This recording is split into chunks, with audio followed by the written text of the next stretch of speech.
Eva, kaip tu? Kaip tau šitas laikas misijose? Gerai, labai kol kas dar labai gerai, labai smagu. O kodėl tu čia esi, kodėl dalyvauji juose? Nežinau, mano bažnyčia organizuoja ir mano draugai čia yra ir daug žmonių susirenka ir labai smagu čia. Ir man labai įdomu, kas čia vyks ir kaip vyks, kiek žmonių susirinks. Ir taip toliau. O tu manai, tai yra gera idėja, ne? Šitą misijų savaitę Kaune būtent.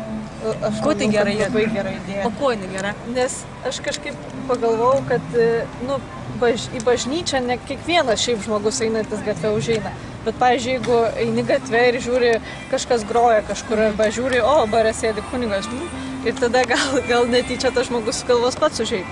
Ir toks, man atrodo, žymiai platesnis liudijimas. Toks, nežinau, evangelizacija iki, visur, kur tai gali būti. Ir ką tau dar asmeniškai tai reiškia? Kokie dabar jau turi patirtį, kažkokią įspūdį, ką tau davė jau dabar šitos kelios porą dienų? Labai toks linksmas laikas. Nežinau net kaip pasakyti, bet aš čia labai daug sutinku ir pažįstamų žmonių ir sutinku naujų žmonių ir kažkaip, tokios, nežinau, net pažintis plečiasi ir labai to aplinka gera, tokia sava aplinka ir labai, įkvepia, nežinau, tiesiog gera džiaugtis. Ačiū tau, man irgi gera džiaugtis tavimi.